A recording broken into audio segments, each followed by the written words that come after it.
Magandang hapon po. Kalunos-lunos na krimen sa Davao Occidental. Minasakher sa kanilang bahay ang isang nanay na menor de edad at ang kanyang anak na sanggol. Suspect sa krimen ang live-in partner ng babaeng biktima at ngayon pinaghahanap. Nakatutok si Argel Relator ng GMA Regional TV.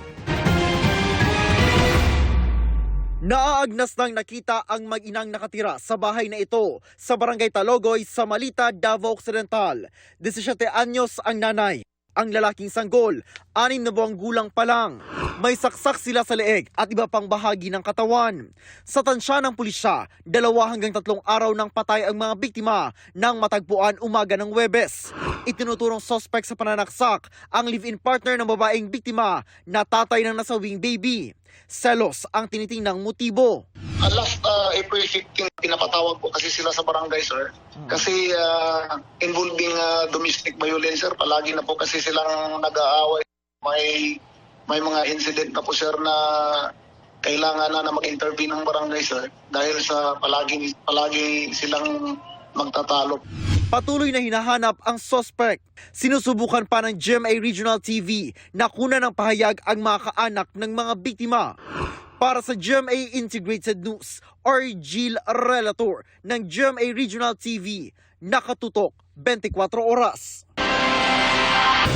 Kinumpirma ng Pangasinan Solid North Transit na nagtigil biyahe na sila kasunod ng malagim na disgrasya sa SCTEX na ikinasawi ng 10. Nakaburo rin po sa Antipolo ang 8 sa mga biktima na labis ngayong ipinagduluksa. At nakatutok doon live si Von Aquino. Von? Pia, 8 sa 10 biktima ng aksidente sa SCTEX ang nakaburol na rito sa Seventh-day Adventist Church sa Antipolo City. Ang kanilang mga mahal sa buhay may panawagan. Larawan ng masayang mag-anak ang pamilya Duran. Pero ngayon, ang padre de pamilyang si Ricky ang bukod tanging natira. Ang kanyang asawa at 2 batang anak na biyaheng Pangasinan para sa Children's Ministry Convention na kanilang simbahan nasawi ng mabangga ng isang bus ng Solid North sa SCTEX noong Huwebes. Susunod sana siya sa Pangasinan pero pinigilan ng kanyang misis na si Carmelin. Hapon noong Huwebes na makatanggap siya ng tawag mula sa Tarlac Police. Tinignan po namin sa critical area, yun na nga po, doon ko na po nakita yung mga asawa at mga anak ko. Kaawa-awa po yung mga itsura nila. Hindi ko po lubos maisip na magkakaganon yun. Wala na po sila sa isang iglap lang.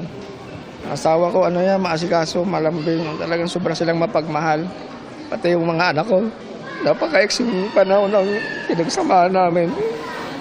Panawagan niya sa gobyerno, tulong at hustisya.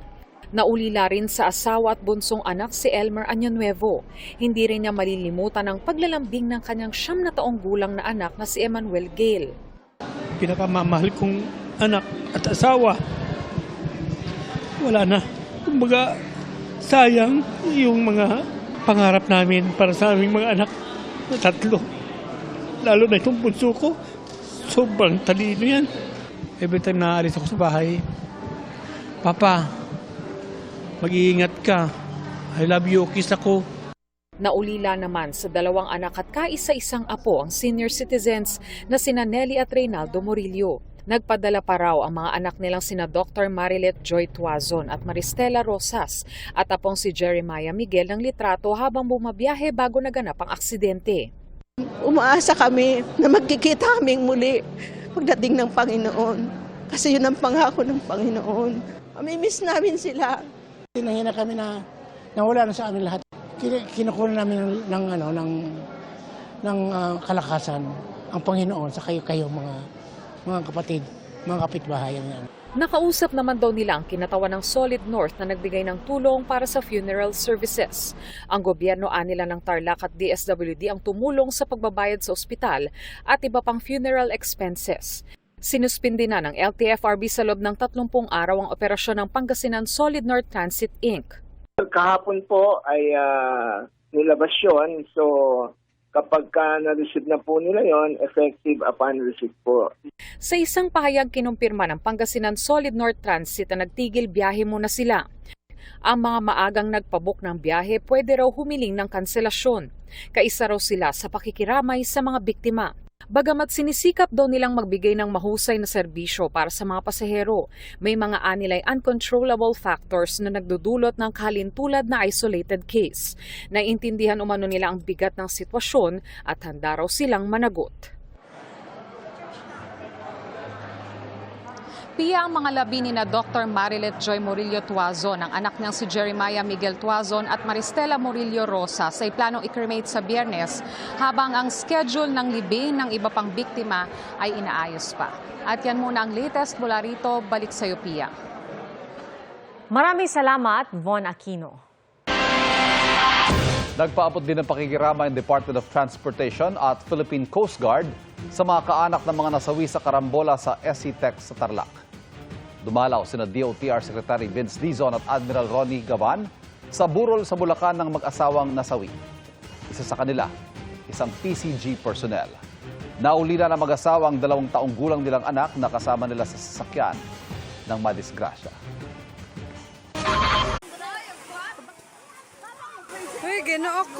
Inanod sa Sapa sa Mabini, Davao de Oro ang isang pick-up na nagtangkang tumawid sa kasagsagan ng ulan kahapon. Nakaligtas ang mga sakay nito at ang sasakyan na iahon sa tulong ng mga rescuer.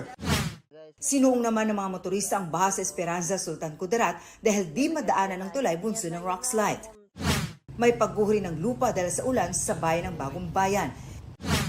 Inulan at binaharin ang Balagbagan, Llano del Sur at Davao City. Ayon sa Pag-asa, ang binabantayang low pressure area sa silangan ng Mindanao ang nagdadala roon ng pag-ulan. Para sa GMA Integrated News, Marisol Abduraman, Nakatuto, 24.